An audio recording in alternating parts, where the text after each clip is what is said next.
स्वागत है एक बार फिर से आप सभी लोगों का। मेरा नाम डॉक्टर योगेंद्र सिंह चौहान है और स्वास्थ्य जागरूकता की इस सीरीज में आज मैं आपसे बात करने वाला हूँ एज रिलेटेड एक ऐसी प्रॉब्लम के बारे में जिसे मॉडर्न साइंस में आप पार्किंसोनिज्म कहते हैं, आयुर्वेद में जिसे कंपवात कहा गया है। यानी कंपवात क्या है, इसके क्या लक्षण हैं और साथ ही साथ में इसकी चिकित्सा क्या है, इन सारे विषयों पे आज मैं आपसे डिटेल में चर्चा करूंगा। मैं आपको बताना चाहूंगा कि कंपवात या पार्किंसोनिज्म एज रिलेटेड एक ऐसी प्रॉब्लम है जिसके केसेस आजकल बहुत ज्यादा देखने को मिल रहे हैं। इसका कारण क्या है, यानी ज्यादातर वृद्ध लोग इससे क्यों परेशान हैं, किस तरीके से इसे रोका जा सकता है, इन सारे विषयों पे मैं आपसे चर्चा करूंगा। जब बात आती है मॉडर्न साइंस में इसके ट्रीटमेंट की, तो मॉडर्न साइंस में कुछ विशेष ट्रीटमेंट इसका नहीं है। आपका कुछ सिम्टोमेटिक अप्रोच जरूर है, जिससे हम जो भी ट्रिमर्स आ रहे हैं, जो भी कंपन हो रहा है, उसको रोकने के लिए आपकी मिथाइल डोपा जैसी जो रिकमेंडेड ड्रग है उनका यूज किया जाता है। हालांकि कुछ एंटी डिप्रेसेंट भी इसमें दी जाती हैं, लेकिन आयुर्वेद इसमें एक विशेष चिकित्सा की बात करता है, क्योंकि आयुर्वेद ऐसा मानता है कि कंपवात जो व्याधि है ये वात दोष की विकृति से आपको उत्पन्न होती है। तो इसमें मुख्यतः हम वात शामक औषधियों का प्रयोग करते हैं, वात शामक आहार विहार कराते हैं और साथ ही साथ में बृहद चिकित्सा भी करते हैं। यानी उम्र के उम्र के बढ़ने के कारण हमारे शरीर में जो वात बढ़ा है उसको कम करते हैं और कुछ ऐसी ऐसी औषधियां भी दी जाती हैं जो भी डिजनरेटिव प्रॉब्लम्स हो रही हैं उनको कम किया जा सके। तो आइए सबसे पहले बात करते हैं कंपवात के बारे में। जब बात आती है कंपवात की, तो यहाँ पे मेनली आपको याद रखना है कि ये शब्द, दो बातें मेनली आपको याद रखना है। कंपवात वात दोष की वृद्धि एवं विकृति से उत्पन्न एक रोग है। यानी आपको क्या याद रखना है कि जो कंपवात की प्रॉब्लम है ये वात दोष की वजह से होता है और जिससे शरीर के किसी भी भाग में कंपन, जिसे आप ट्रिमर्स कहते हैं, या कांपना एक प्रमुख लक्षण है।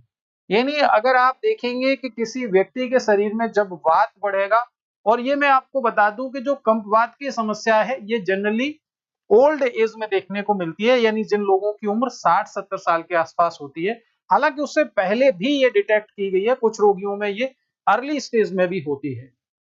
लेकिन बात करें इसमें, यह वात की एक नानात्मक व्याधि है। ध्यान रखेंगे, वात के विशेष रूप से उत्पन्न जो रोग होते हैं, वात की जो 80 प्रकार के वातज रोग हैं उसमें से नानात्मक व्याधियों में से कंसीडर किया गया है।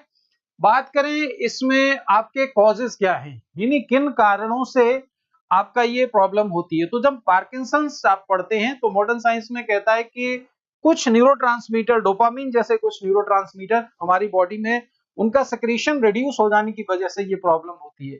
लेकिन आयुर्वेद इसको थोड़ा अलग एंगल से देखता है। आयुर्वेद में कहता है कि अत्यधिक चिंता या तनाव, अगर कोई भी व्यक्ति बहुत ज्यादा स्ट्रेस में रहता है, बहुत ज्यादा तनाव में रहता है, तो ऐसे रोगियों में कंपवात की समस्या हो सकती है।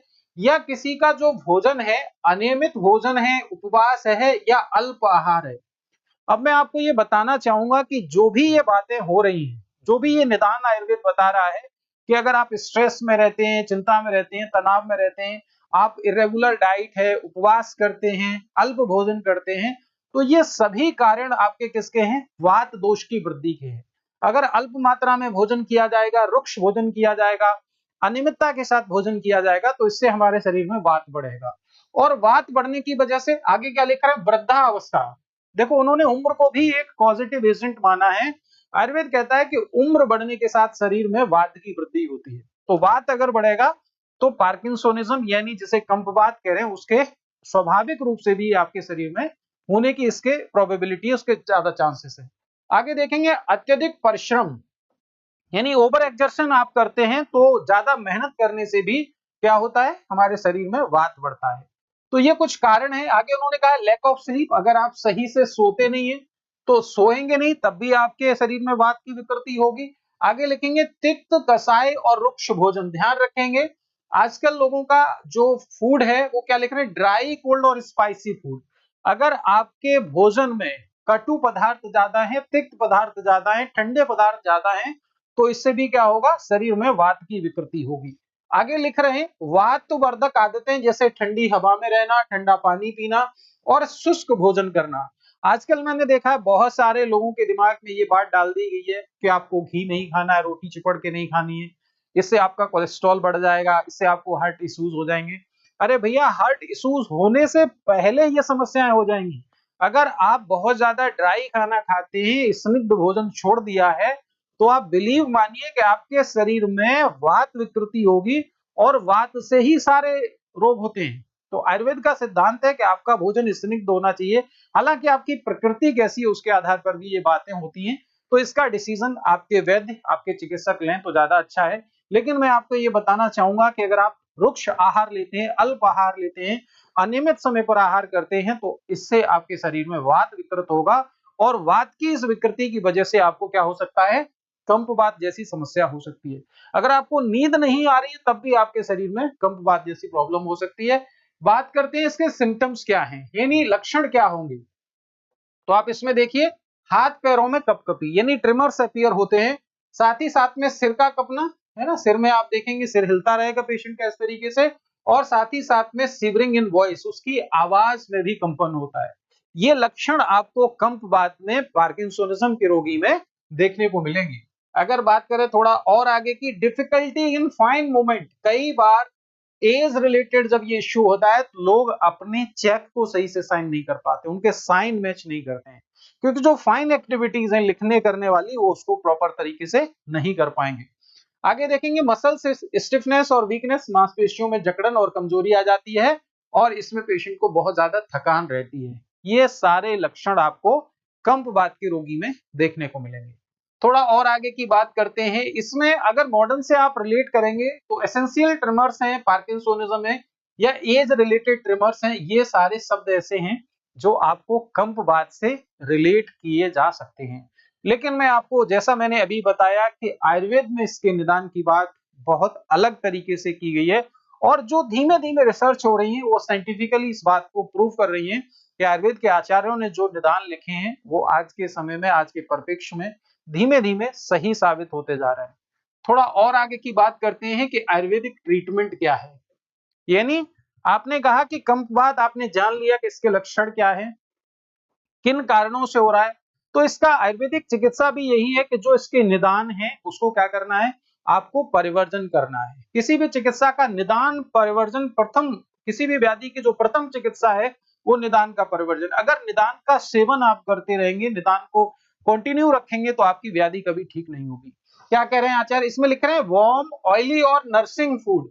आपका आहार कैसा होना चाहिए, गर्म होना चाहिए, तैलीय और पौष्टिक भोजन होना चाहिए, क्योंकि अगर भोजन पौष्टिक होगा, गर्म होगा, तो ये आपके शरीर में वात का शमन करेगा। आगे क्या लिख रहे हैं, घी, दूध और बादाम, खजूर जैसी चीजों के लिए, यानी बृहद चिकित्सा की बात कर रहे हैं।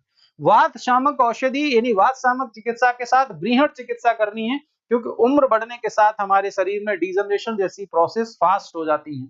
आगे लिख रहे हैं, सूप, दलिया, मूंग, खिचड़ी, इस तरीके की चीजें देंगे। वात वर्धक, ठंडा, सूखा, अत्यधिक मसालेदार भोजन से बचें। यानी ये कह रहे हैं कि जो आहार आपके शरीर में वात की वृद्धि करता हो, वैसे भोजन पदार्थों से आपको बचना है। ये बात आती है, एक जर्नल, एक अप्रोच आती है, ये आपका आहार आता है कि आपको ऐसी आहार करना चाहिए। बात करते हैं थोड़ा और कुछ आयुर्वेदिक मेडिसिन के।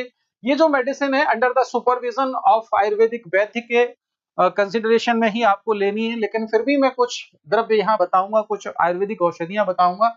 जैसे आपका अश्वगंधा है, अश्वगंधा आपका वात का शामक है, साथ साथ में ये सबसे अच्छा न्यूट्रोफिक एजेंट है। आज के समय में ये प्रूफ हो चुका है कि अश्वगंधा से बेटर न्यूट्रोफिक एजेंट, यानी आपके न्यूरोट्रांसमीटर को प्रभावित करने वाली कोई औषधि नहीं है।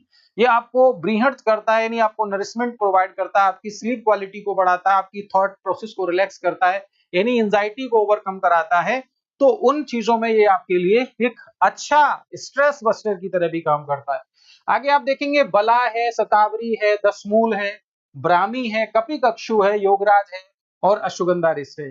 ये कुछ ऐसे प्रिपरेशन है, कपिकक्षु साइंटिफिकली प्रूवन हो चुका है कि आपके कंपवात के लिए, पार्किंसोनिज्म के लिए one of the best drug है, और we can say that this is a choice of drug है ना। तो इसमें आप कपिकक्षु के बहुत सारे प्रिपरेशंस आते हैं, उनको प्रयोग कर सकते हैं। अगर मैं बात करूं कुछ क्लासिकल फॉर्मुलेशन की, कुछ रिकमेंडेड जो ड्रग्स हैं क्लासिकल संहिताओं में, तो इसमें देख सकते हैं चिंतामणि चतुर्मुख रस है ना? इसी तरीके से रसराज रस है, समीपन्नक रस है, वातकुलांतक रस है, राशना एरंडादि कषाय है, बृहद चिंतामणि रस है, अश्वगंधारिष्ट है, बलारिष्ट है, सरस्वतारिष्ट है, विदार्यादि घृत है। अब ये जो औषधियां आपके सामने लिखी गई हैं, इनका एक ही उद्देश्य है कि आपके शरीर में वात का शमन करें और साथ ही साथ में आपकी बॉडी को नरिशमेंट प्रोवाइड करें, यानी ब्रीहड़ चिकित्सा करें। तो अगर आपसे एक शब्द में कोई पूछेगा कि कंपवात की या आपकी पार्किंसोनिज्म की जो चिकित्सा सिद्धांत है वो क्या है, तो यहाँ पे ब्रीहड़ और वात सामक चिकित्सा आपको करनी है। थोड़ा और आगे की बात करते हैं, पंचकर्म में हम क्या क्या चीजें कर सकते हैं। तो पंचकर्म में भी हमारे पास बहुत सारे ऐसे प्रोसीजर हैं जो शरीर में वात का शमन करते हैं, शरीर को नरिशमेंट प्रोवाइड करते हैं, जिसमें आप देख सकते हैं मेनली अभ्यंग यानी ऑयल की मसाज कर सकते हैं। अब अभ्यंग के लिए भी आपको वही तेल प्रयोग करने हैं, क्षीरबला तेल है, बला अश्वगंधादि तेल है, धन्वंतरी तेल है, इस तरीके के तेलों का प्रयोग करना है। विशेष रूप से तिल तेल और महाराष्ट्रादि तेल का प्रयोग कर सकते हैं। स्वेदन यानी जैसे आप स्टीम थेरेपी कहते हैं, स्वेदन से भी आपके शरीर में वात का शमन होगा। और साथ ही साथ में सिरोधारा जैसे, सिरोबस्ती जैसे, मूर्धवस्ती जैसे प्रोसीजर आप करा सकते हैं। तो सिरोधारा के अलावा नस्य दे सकते हैं। नस्य एक बेस्ट जो है का है कह सकते हैं प्रोसीजर है, जिसमें मैंने आपको सेपरेटली एक वीडियो बनाया है। साथ ही साथ में मूर्धवस्ती, जिसको अपन हेड ऑयल पुलिंग कहते हैं, तो मूर्धवस्ती में यानी सिरोबस्ती कह सकते हैं, या आप कह सकते हैं कि ऑयल पुलिंग सिर पर जो है औषधि तेलों को धारण करने से भी वात का शमन होगा। और साथ साथ में क्षीर वस्ती दी जा सकती है। आप लोग जानते हैं कि आयुर्वेद के आचार्य वस्ती को सबसे उत्तम चिकित्सा मानते हैं वात रोगों की। तो अगर आप वस्ती के क्षीर वस्ती के थ्रू वात का शमन करते हैं, तो इस तरीके से जो ट्रिमर की प्रॉब्लम है, जो पार्किंसंस की जो प्रॉब्लम है, उसको कम किया जा सकता है। मैं आपको ये बात बताना चाहूंगा कि मॉडर्न साइंस में पार्किंसोनिज्म जैसी, अल्जाइमर जैसी बीमारियों के लिए पेशेंट लॉन्ग टर्म तक दवाइयां खाते हैं, फिर भी इसके बहुत ज्यादा अच्छे रिजल्ट नहीं होते हैं। अगर मैं बात करूं पार्किंसोनिज्म में जो मिथाइल डोपाम दे रहे हैं, उसके अपने बहुत सारे कॉम्प्लिकेशंस हैं, उसके बहुत सारे साइड इफेक्ट हैं। लेकिन अगर आपका कोई जानने वाला रोगी, अगर कोई व्यक्ति इस तरीके की समस्याओं से, ट्रिमर यानी कंपवात या पार्किंसोनिज्म जो आप कह रहे हो, उससे सफर कर रहा है, तो एक बार किसी आयुर्वेदिक चिकित्सक से उसका कंसल्टेशन कराएं और इस चिकित्सा का, इस बीमारी का आप चिकित्सा कराएं, और मैं श्योर हूं कि आपको बहुत अच्छे रिजल्ट मिलेंगे। तो कंपवात को लेकर के ये सारी जानकारी मैंने देने की कोशिश की है। कंपवात से रिलेटेड अगर आपकी कोई क्वेरी है, अगर आपका कोई डाउट है, अगर आप कंपवात से सफर कर रहे हैं और आप चाहते हैं कि आपका इलाज आयुर्वेद से किया जाए, तो उसके लिए आप इस दिए हुए नंबर पर हमें संपर्क कर सकते हैं। साथ ही साथ में मैं आपको ये बताना चाहूंगा कि अगर आप किसी बीमारी से लंबे समय से जूझ रहे हैं और आप चाहते हैं कि आपकी बीमारी का आयुर्वेद में क्या चिकित्सा है, यानी आयुर्वेद में इसके बीमारी के लिए क्या किया जा सकता है, तो उसके लिए भी आप हमें संपर्क कर सकते हैं। हम आपकी उस बीमारी का आयुर्वेद में क्या चिकित्सा बताया गया है, इसका आपको जरूर कोई समाधान देंगे और आपकी उस बीमारी को ठीक करने में आपकी मदद करेंगे। So thank you once again for watching this video.